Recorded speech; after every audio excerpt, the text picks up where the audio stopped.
This video is brought to you by Miniature Market. Thousands of board games, discounted prices, miniaturemarket.com. Hello my friends, it's the Game Boy Geek here, and today we find ourselves as the leader of different crime organizations around town. We're going to be competing with each other. We're going to be sending our little agents and different henchmen out to do different jobs, and then after all those jobs are done, we're going to be making money, doing different things, and then going to the big bank to do the big robbery and the big score. Today we're talking about the big score from Ryder Games. This is for 1 to 6 players. It has drafting elements in the first half and pressure luck in the second half. Let me show you how it works. I'll see you on the other side.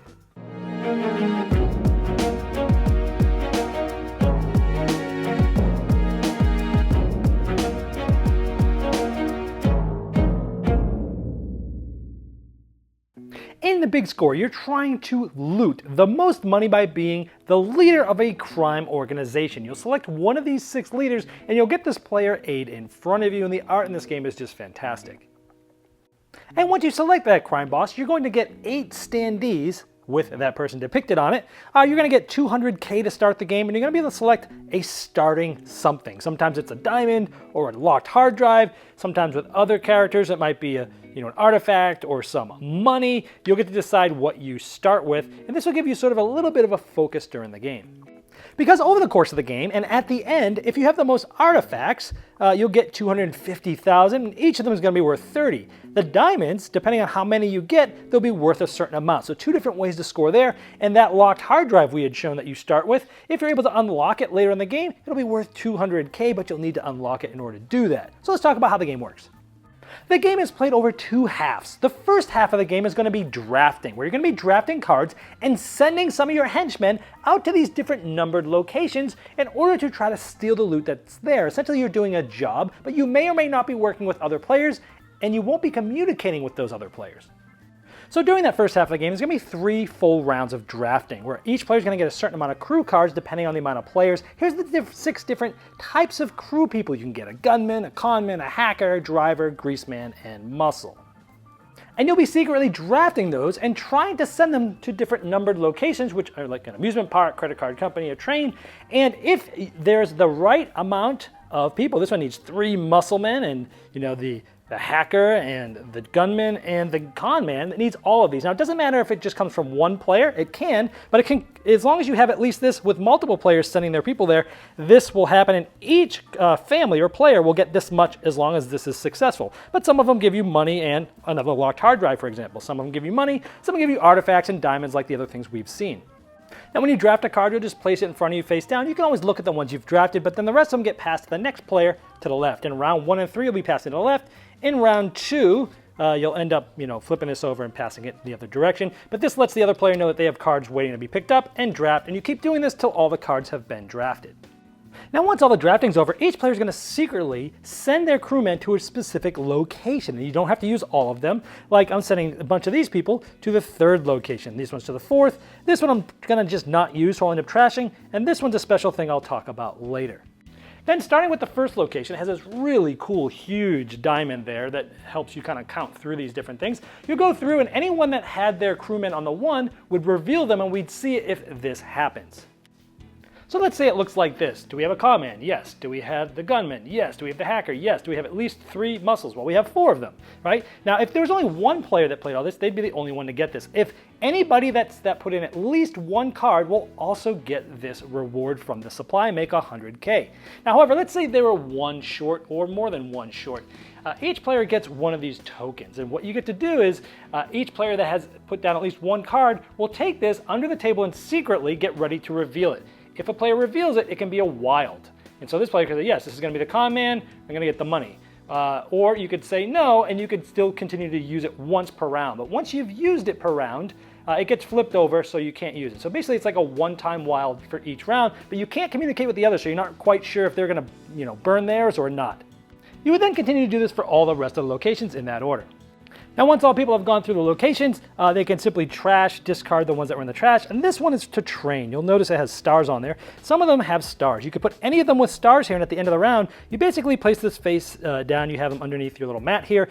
And now, in later rounds, you can actually use these and add them to your hand after you draft and add them to try to get some of these small jobs. But if you have 3 of these at the end of the third round because we just finished one complete round of drafting.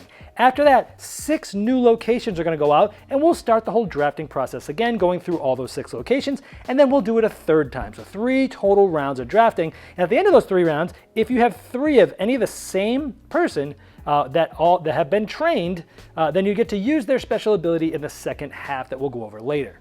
Then on to the second half, where everyone's going to be going to the bank and robbing it. There's a big bag of tokens here, and 5 of them are going to be put out as the vault floor that people will be able to swap with. And so it might look something like this, and this diamond gets given to whoever's the first player. It's the one with the least amount of tokens. The rest of that bag got dumped into the bank. Then, starting with the start player and going around, each player is going to reach their hand to this bank. They're going to push, get different tokens in their hand. They're going to grab one, possibly, and they're going to bring it out like this and keep it hidden. Now, during the first round, pretty much everybody will take something because there's no chance of busting on the first round. Then once everyone's done that, everyone will reveal what they've gotten. And starting with the start player, they can, if they want to, swap with the vault floor. Maybe that player had one of these unlocked hard drives, and this is going to allow it to, it's a locked hard drive. This allows it to unlock. This will be worth 200K for them, so maybe they wanted to swap for that. But if they do swap, they have to pass this first player marker to the next player, and if that player swaps, this moves. So having the first player is good. It gives you more options, but it's kind of like a one-time thing. You can still swap with stuff later, but it's going to go around through everybody else first. Now, if somebody pulls a cop token, they put it on the number of players that's in the game, and this means, let's say there's 4 players, this goes here. That means even in the first round of all 4 pulled cops, you don't bust. Then you go around to the next round. Everyone would put their hands in and grab it. Now, if you want to get out, you simply just pretend like you've grabbed something, and then when it's time to show, you have nothing. And that means you leave the entire act 2. Everything you've gotten in this act, you get to keep. However, if when someone reveals what they've grabbed, and it's the last cop and everyone is busted, that means anybody who actually grabbed anything this round is busted, and everything in this entire second act that they've gotten from this bank goes away and they don't get to keep it. And then everyone's going to add up their money and then possibly unlocked cards and the majorities for what we already talked about. And then whoever has the most money is the winner. Now, we mentioned in the first half, if you train 3 people of a certain one, you get special abilities. I'm not going to go over them all. You can read this, but these are abilities that you'll be able to use in that second half of the game we just went over. All right, well, there is the big score. I like the theme in this game, that you're sending out your different people, trying to get the right ones to the right place at the right time to get the different score of the items and the loot and things like that. I like that you're kind of working with the other bosses around the table, but you're not really sure if you're gonna be working together or not. So cool theme there. The artwork in this game is great. The cards, just the characters, the different jobs, the places that those are at. Artwork really draws you into this game. I typically like drafting games for many reasons. Number one is they tend to go quickly. Drafting is just one of the mechanisms I just love. It just works. You can draft for yourself. You can draft against what you think other players are drafting for. And drafting tends to play up to a lot of players quickly, and this does that. 6 players doesn't take any much more longer than, the smaller player counts, because there's a different amount of cards that scales depending on the amount of players. So I like that with drafting games. You can play larger player counts and it doesn't increase the play count, and it's true here. I like that you are trying to work with others. There's times where you're like, you know what, I have everybody for this. Cool, I'm gonna go there, but I've got this 1 or 2, henchmen over here. I've got the muscle and I've got the car driver. Where am I gonna put them? Well, this one's 100K over there. I bet you a lot of people are gonna go there. Let me try to put this person over there and see if we can make it happen. And of course, sometimes you're like, hey, yay, and you slap high fives with the person that helped you out, or you're like, oh man, really? Nobody went there? Come on, guys. And it's kind of a fun thing to sort of work with people sometimes, but you're not really sure what's going on. I like that when you do go for a heist like that, if you're kind of gambling a little bit, going, maybe someone will go there, here's one person, you don't know what's going to happen. But if you don't succeed, you have to spend 20K to bail them out. Again, we talked about theme at the beginning. It's kind of a thematic thing, and mechanically it works too, because then you'd just be sending people everywhere and just hoping. But now it's like, if I send somebody, I have to pay 20K if it's not successful, and that really balances that out nice. I like that you don't have to put people to different areas. You can train them, to try to be able to get 3 trained people of a certain type in order to use their special abilities that you can use later.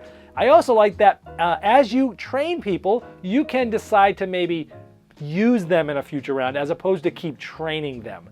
And I think that's cool too, because it gives you a little bit of flexibility as the game goes on. Now the second half of the game is that push your luck aspect. And for me, this takes the game from a good game to an excellent game and a really fun game.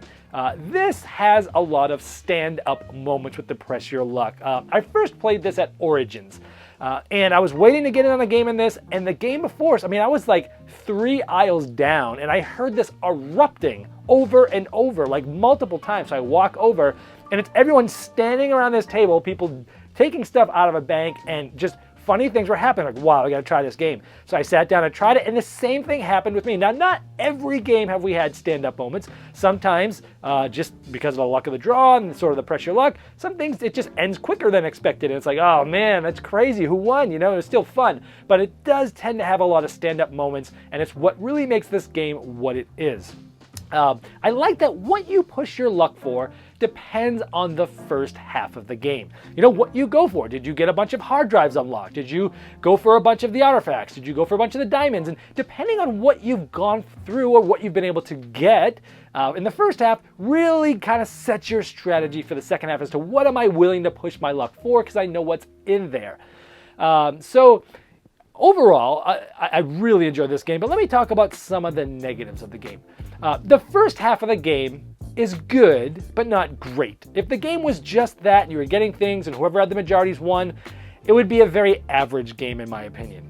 But again, you can't really have the excitement of the second half and the reason for pressing your luck without the first half. So if the first half was on its own, it's not great, but you are building what you're trying to do for the second half. And because that works together, it works well together. The first half does mix very well, two completely different mechanisms, but they really both need to be there. Likewise, if you played just the second half of this and you started, you just go in there randomly pulling stuff, trying to get majorities, that wouldn't work either. That wouldn't be great. But both of these together really are like peanut butter and jelly. They really go together well. The other negative I'd say is that some might feel that the second half is just too lucky. I mean, you can really, you're gonna make or break the game. You're gonna win or totally lose, come in last place because of a bad draw or a good draw. It's just gonna happen. It's just how well you want to push your luck. I find that exciting. I find it a great experience, but some players might not want a 45-minute game or so to come down to a draw of a cop and then, oh, well, I'm out. I've lost everything this round. I clearly can't win. Or, wow, I drew the 100K, So it can happen. And it might be too lucky for some, but I loved it. Everyone I played this with has loved it. The people at Origins loved it, and it's a fun game with a unique experience. Has stand-up moments and moments that you will talk about in the future, and that is, the big score. And because of all those reasons, I am going to be keeping it in my gaming library. So, in order to induct it in there, let's give it a saxophone serenade.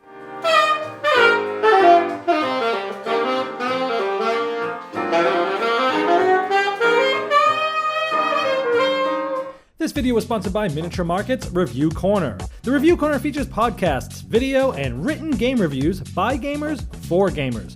Miniature Market, the online gaming superstore. Thousands of board games, discounted prices. Check them out at miniaturemarket.com.